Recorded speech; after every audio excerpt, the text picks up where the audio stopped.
So welcome to Active Ideas. This is the Nike Zegama 2 and this is Nike's premium trail shoe, and I've been testing this for about a month now and I've ran about 300 miles in this. Now, unlike a lot of review channels, I have not been sent these by Nike. I have bought these with my own money, so everything I say and do is like off of my own back, and it's my own experience of how I found these shoes and how I found them kind of fit into my training routine. Now obviously Nike have built these to withstand the power of the mountains, but also for you guys and girls to take them out onto the trails as well, and I've definitely put these through their paces. Again, I've travelled roughly about 300 miles in these. I've done about 250 miles worth of running and then just used them throughout the day. For example, I took them for a dog walk where I walked around Linford Lakes, went for a little ice plunge with my good friend Michaela as well. Now I've got 10 things I think that you need to know about these shoes, which is why I think these are the shoes that have given me both heartbreak and love. So number one things that you need to know is the feel of these shoes, and they just feel so comfortable. When I first put these on, it was like love at first sight. You just can't help but smile. They're so bloody comfortable. You can't help but think that none of your other shoes feel the way that these Nike Zegama 2s feel. There's something about them. They're not just offering comfort from their ZoomX foam midsole, but just everything. You just feel super protected with the upper. There's lots of cushioning all around, cushioning as well for the ankle, just to keep you protected at all times. And my only gripe with the feel, and this is the part of the heartbreak, was the arch, which I would say is slightly too narrow for me. And I'll dive into that more and even show you some photos about how much these shoes shredded my feet. I did overcome it. If you're having issues with the fit of this shoe, I'll show you how to get over it and what I did, because now I'm super comfortable running in them.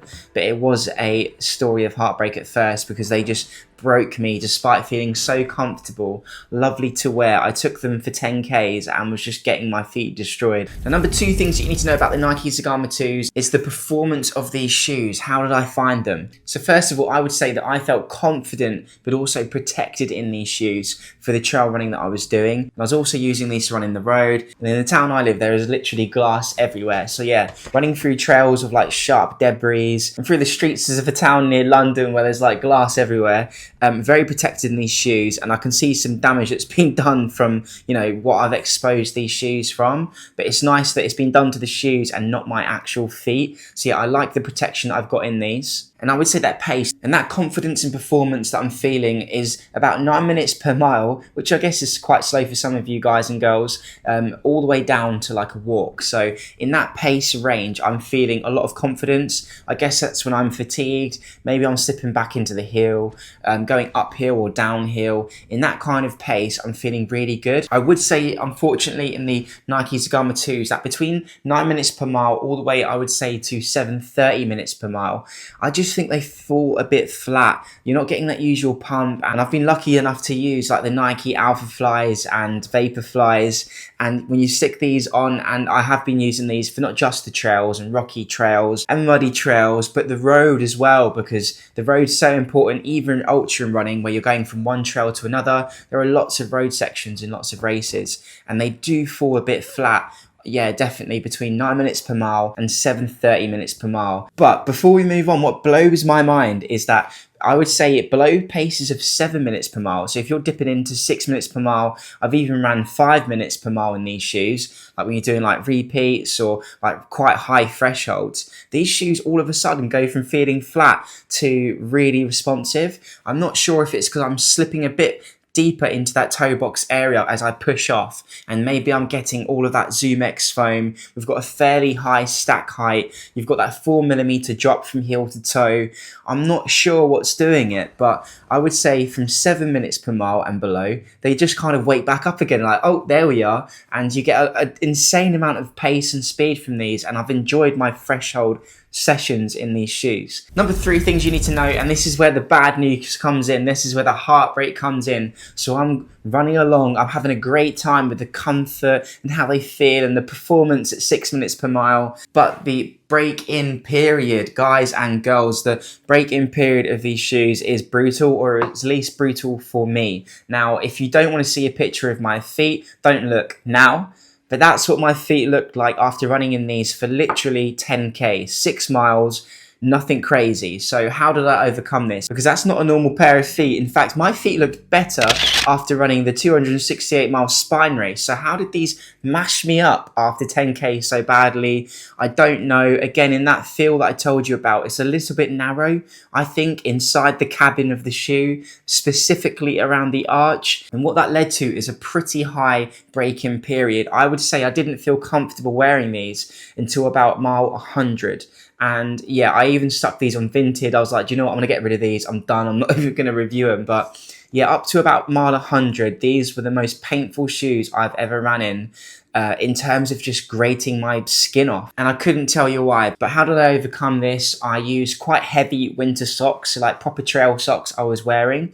And that just gave me a bit more protection when I was wearing these shoes. I also had to build my mileage up slowly. I would say around 160 to 170 miles, I was feeling quite confident in these shoes, a lot more comfortable. And then I would say, yeah, I'm at 250 now of just like running in them. And I would say I don't want to take them off. So it's quite literally gone from heartbreak, absolutely destroying my feet, so now I'm in love with them and don't take them off, and they're super comfortable. I can wear whatever pair of socks I want. Doesn't matter if it's a hot day, a wet day, my feet are fine.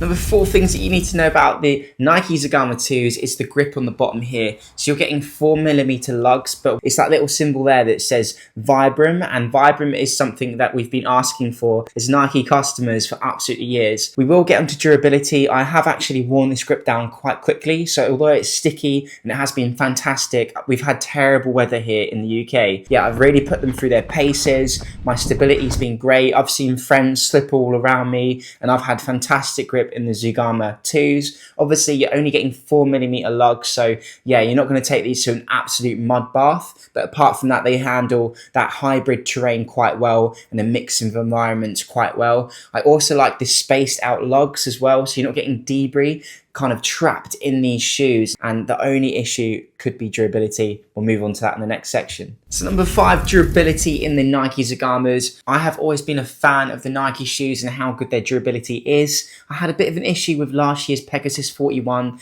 They fell apart quite quickly, but every other shoe by Nike has been great, and yeah, these are no different. Again, we're roughly about 300 miles traveled in these shoes, and there are no signs of wear.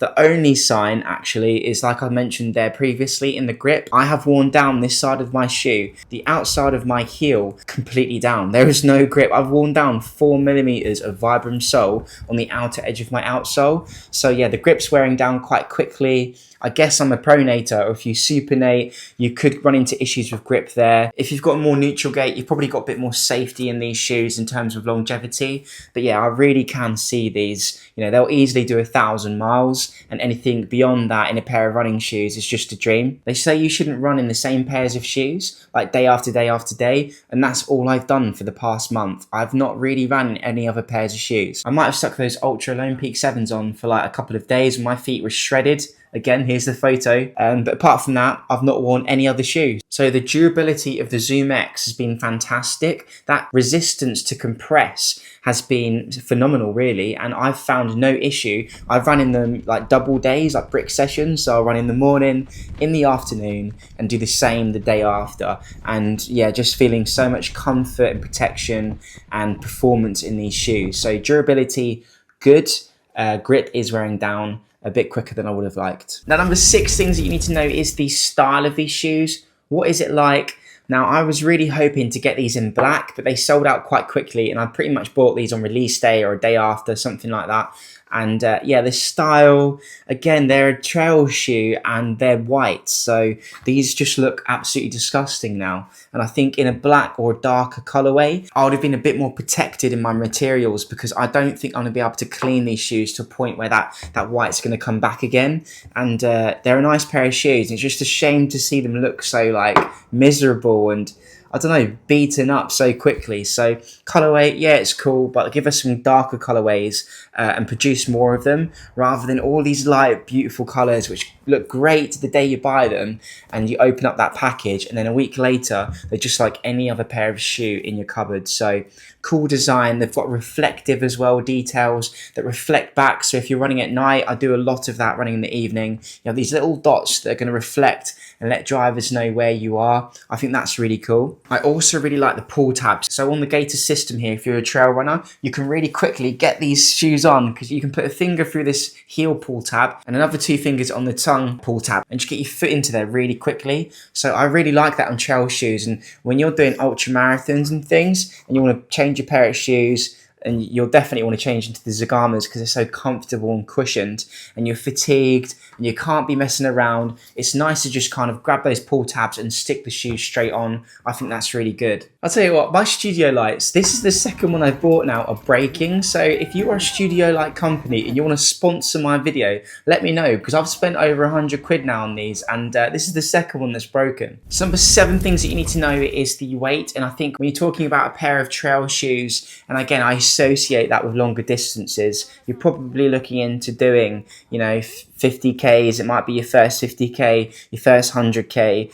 Bloody hell, they're so comfortable. You might want to stick these on for 100 miles or 200 miles. In the UK size 9, these are coming in at 320 grams. So I'd consider these a slightly heavy shoe. Yeah, they're on the heavier side. You can definitely get lighter shoes.